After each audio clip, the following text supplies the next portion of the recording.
this video is going to be a little different. This is going to be more of a talking head video. But I want to go over the basics of Tai Chi, like literally what are the prime principles that we are using in order to do Tai Chi. And this has mostly to do with the applications and how some of the applications that I'm demonstrating might be slightly different from what is taught in more traditional classes. And it's because this video is to explain why and how I'm getting to these applications. So we're going to go from first principles. And so some of the basic principles that we follow is that there are 8 basic moves, 5 directions, right? And these 8 basic moves corresponds to the Bagua, right? So the Bagua is the arrangement of the 8 trigrams that we find. And each trigram is essentially a combination of yin and yang. So it's a way of measuring, a way of graphically showing a combination of yin and yang energies, right? And it's trigram because there's 3 lines. Each line represents yin or yang. And we have from the Tai Chi classics the idea that we have 8 basic moves, and that these 8 basic moves are tied to the Bagua, right? So the idea that is important to kind of wrap your mind around is the fact that everything that we do is composed out of these 8 basic moves and no other, which means that no matter how complicated a move is, you can break it down and you'll find that it's actually composed out of those 8 basic moves. So first of all, there's two things that are important, which is related to how the Bagua itself is created.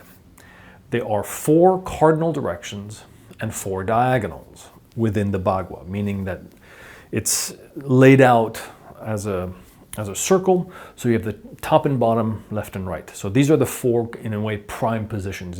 These are the cardinal directions in the Bagua, and because of that, they have greater importance than the ones that are placed along the diagonals. So the 4 major moves that we have are ward off, roll back, push, and press. Those are the 4 major ones. And the 4 minor ones, so the ones that are lined along the diagonals, are pluck, right? Pluck or yank, depending on the translations, twist the joint, elbow strike, shoulder strike. That's it. 8 moves, everything is created out of it. So when we see a move in the form and describe whether it's white crane spreads its wings or brush knee, those are actually composed out of those 8 moves. So for example, brush knee or brush knee twist step. All right, brush knee is here, brush and push. That is actually roll back, ward off, push. So what you can see is that the applications or the forms within the movements within the form are constructed out of those 8 basic moves, and the variation on those movements is the fact that the directions change. So here I have roll back, which is actually towards the rear, ward off, which is to the side, and then a push, which is straight.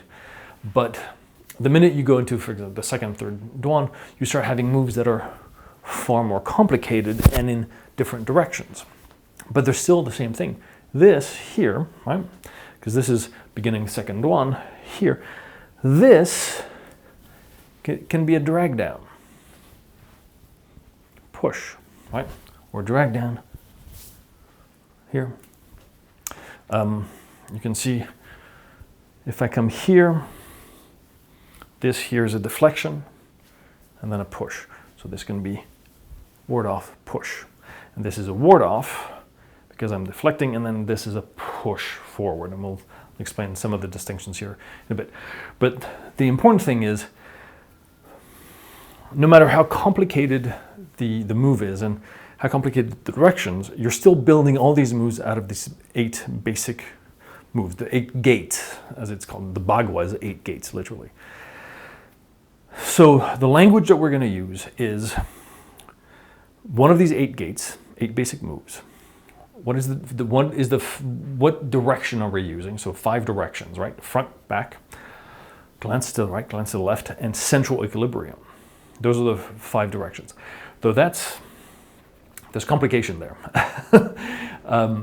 But that's basically, by using the 5 moves, 5 directions and 8 basic moves, you get 13 postures, right? Which is why it's the name of the 13 postures at the beginning. The first form that we learn is the 13 postures. 8 basic moves, 5 directions. Everything within the 13 postures is constructed out of that. And we can see it because very first move that we do in the 13 postures, grasp the sparrow's tail, well, what are we doing? We're doing ward off, roll back, push, press. Look at that. The first moves of the 13 postures are the 4 cardinal moves of the form. All right? So right there at the beginning of the 13 postures, we see the beginning of the explanation, essentially, of how all this works. So we have 8 basic moves, 5 directions. But I keep saying 8 basic moves, and this is the beginning of the trouble, actually, because they're not moves, they're qualities of energy. And this is what's important, because we're going to start seeing movements that don't really look like other movements, and yet they're actually composed of the same basic gaits, these 8 basic 8 moves. So the thing to keep in mind is they're qualities of energy, which is why, for example, elbow strike is not hitting with the elbow. Elbow strike is a deflection and then a bracing onto the rear leg so that somebody falls onto the elbow.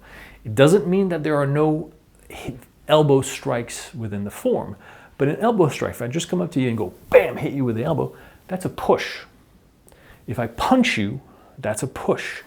If I kick you, that's a push, right? Because they all have the same quality of energy, which means direct, linear, piercing energy. So you can express that energy with any part of the body, which means, for example, elbow strike, which is here, can also be done with the knee. If I do this and let you fall on my knee, that's actually an elbow strike, right?